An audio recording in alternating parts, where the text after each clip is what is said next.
Welcome. The Paul Shero channel is with you digging for the truth of what it's all about. Feel free to comment, and suggest. Let me know what's on your mind. About you, your life, and the times we live in. Together we can answer some of the mysteries of life.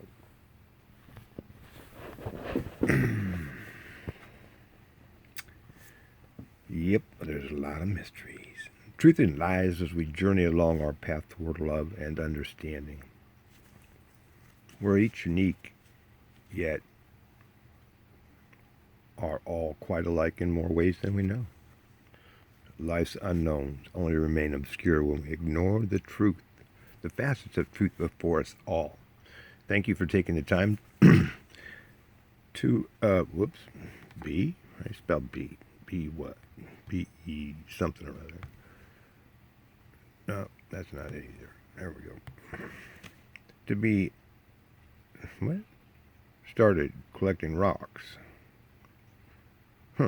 Oh, during a time back in mid-1967, when pet rocks were all the rage in most of all of Sacramento and newest fad, I wanted to be a pet rock entrepreneur and decided to set up a table and give it a try.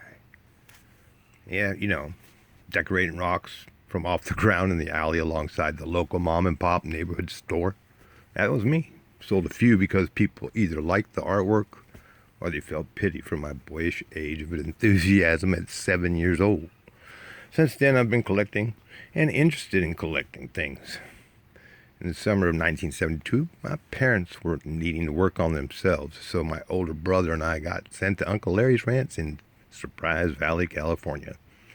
1,600 acres of northeastern California alfalfa demands kept me busy. But out in the hay fields, when rolling hay bales around, I started finding traces of the native people of the area. And finding these things and collecting artifacts on private lands has always been allowed by the laws of the Golden State and the United States of America. And so I started my collection of scrapers, arrowheads, spear points, mortars, pestles, and other artifacts way back then in 1972 on my uncle's ranch at Cedarville, California. Soon after, Mom and Dad divorced, and at 14 I started collecting more artifacts near Honey Lake, a remnant of the ancient inland ocean known as Lake Lahontan, though amid the arid high desert near Hurlong, California, and close to Pyramid Lake in Nevada, on my mom and stepdad's property in Doyle, California. We raised goats there as well. Due to Mom's ill health, we sold the property and she came to live with me. Mom passed on and we scattered her ashes near the Forestry Lookout, where she worked for years, each fire season. After serving in the military, I was honorably discharged.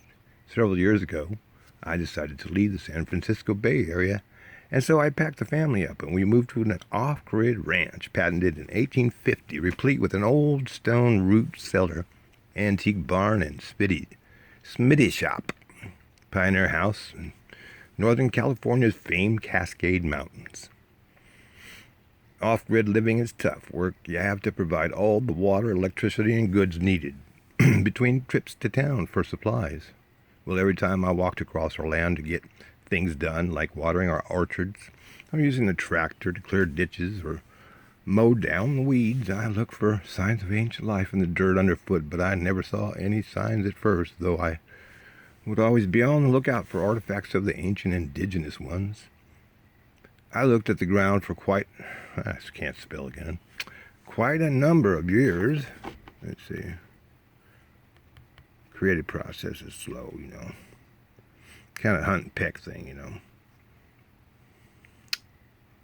Yep. Quite a number of years on a ranch, and gradually I came to see that the land on which I live is so full of stories in stone and ancient fossils in what I like to call the Dirt Library here at our property in the Cascadia region. These artworks reflect the story of a very expansive set of kingdoms within the earth, which are effigies then mapped out in the Dirt Library here at our branch, showing the times and native faces from the time before the native Winnemem, Wintu, and the Chestoan tribes. Literally, you can see the progenitors of the natives in these pieces if you have the patience to view the truth in the petroglyphic works. You will see things no one but me has ever seen, literally.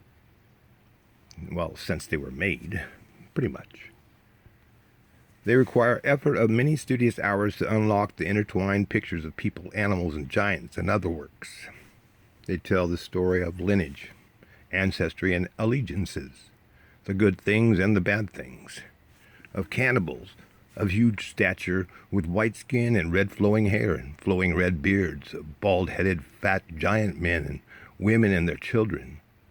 There are faces of Asians, of those Indians of the Kali Yuga Dwapara, of Phoenicians, Nords, Vikings, Danes, Afrikaans, Gaelics, Brits, Spanish, all those of Acadia and Atzland, Sumer, Pharaonic, the House of David, ships mooring and voyaging the plied routes of antiquity. When northern California was as high as the Andes and inhabited by the miners from each continuum and country. There's more to learn than we really have. The blessed instincts to see. Study here with me on our channel.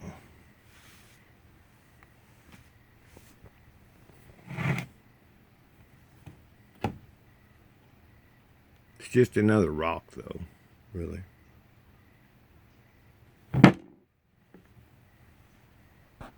Welcome to the Dirt Library, and I hope you have fun.